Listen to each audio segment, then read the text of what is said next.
Radhës, a llogaritet thot si përgojim në qoftë se unë e qaj derti me ndonjë shok ose antar të familjes, këtë e bëj për problemet që kam me ndonjë person, jo me qëllim përgojimi, por thjesht për biseda për problemet që na i shkaktojnë. Sa i përket pyetjes së dytë, çështjes së gibetit, përgojimit, vërtet kemi shumë çfarë të themi rreth kësaj dukurie në përgjithësi. Për arsye se fatkeqësisht do thot është një gjë që vështirë është me i ik secili prej neve. Allahu i lartësuar do thot në një ajet në Kur'an thot: "Wala yaghtab ba'dukum ba'dha ayuhibbu ahadakum an ya'kula lahma akhihi maytan fakarihtumu." Thot Allahu i lartësuar urdhëron do thot dhe mos e përgojoni njëri tjetrin. A dëshiron ndonjëri prej jush me ngrën mishin e vllat të tij, vërtet ju këtë e urreni? Pra pejgamberi Allahu i lartësuar do thot shumë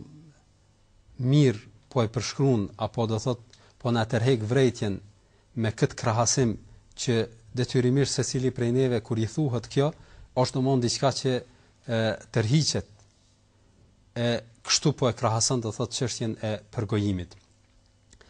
Por në pyetjen e pyetësit se a lejohet do thot në raste specifike sikurse rastin me çat dert do thot me dikën, themi se është e lejuar me kusht që nëse në rrethana të këtilla do thot kërkohet zgjidhje për problemet në fjalë. Do thot nëse njeriu bën dert me vllain e tij musliman apo me dikën të njohur, edhe i tregon ngjarjet se si ka kalu me filan shokun, edhe i ka ndodhur do thot kjo e keqe apo ja ka bërë këtë keqe, e krejt qëllimi i përshkrimit të kësaj është që të fitoj do thot ndonjë këshill apo do thot t'i ndihmoj folsi, t'i ndihmoj ai i cili e ndëgjon do thot për këtë problem me cilën ballavaçohet, atëherë lejohet. Por nëse është për qëllim vetëm një lloj shfryrje të themi apo tregim, manifestim do thot i urrëties që ka ndaj personit që ja ka bën një të keqe të tillë, atëherë kjo nuk lejohet. Allahu i lartësuar në Kur'an thot në një ajet kuranor: "La yuhibbu Allahu al-jahra bis-su'i min al-qawli illa man zulim." Allahu nuk e dëshiron që të shfaq njeriu do thot apo të flitet do thot për haptas, sheshazi do thot për gjëra të këqija, vetëm se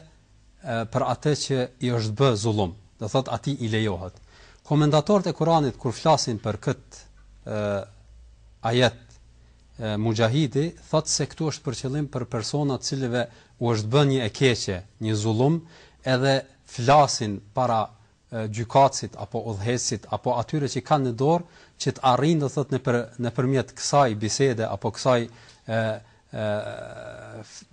do thot lajmërimi apo vënje do thot shprehje të kësaj të keqe, me mundsu do thot me e largu prej vetes atë zullum të cilën e ka. Prandaj nga kjo pikpamje është e lejuar. Edhe gjithashtu transmetohet një hadith i pejgamberit sallallahu alaihi wasallam se një grua e quajtur Hind, ka qenë gruaja e Ebu Sufjanit, ka ardhur te pejgamberi sallallahu alaihi wasallam edhe i është ankuar për burrin e saj. Ka thënë se burri im është një person koprac, edhe nuk më jep mu për do thot pasuri për çfarë kam nevojë. Atëherë pejgamberi sallallahu alaihi wasallam e këshillon atë që të merr nga pasuria e burrit, edhe nëse ai nuk e din për ato gjëra për të cilat ka nevojë. Pra nga ky hadith mund të kuptojmë se njeriu i lejohet do thot në raste specifike të flet keq,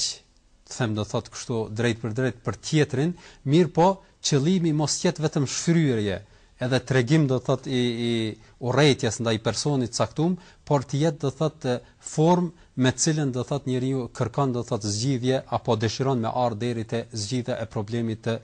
të në fjalë. Gjithashtu është edhe një hadith e pejgamberit sallallahu alaihi wasallam të cilën e transmeton Ebu Davudi, se një njeri vjen te pejgamberi sallallahu alaihi wasallam edhe i ankohet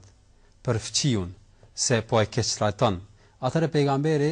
lavdrimi dhe paqja qoftë mbi të, e këshillon që të bëj durim. Por ai edhe pas një kohë vjen do thot, ka bë durim një kohë edhe vjen prap ankohet thot është duke vazhduar fëmijë do thot me keq trajtim. Prap pejgamberi sallallahu alaihi wasallam e këshillon të bëj durim, derisa herën e tretë kur vjen, thot atëherë shko edhe merri plaçka çajki në shtëpi edhe del në rrugë. Atëherë ky vepron kështu, i merr plaçka çajka në shtëpi edhe del në rrugë. Njerëzit e shohin në rrugë duke kalu, thonë çfarë ke, edhe ai ju tregon, thot kështu fëmijë nuk është duke më lënë rahat edhe kam dalë në rrugë. Derisa fillojnë kalimtarët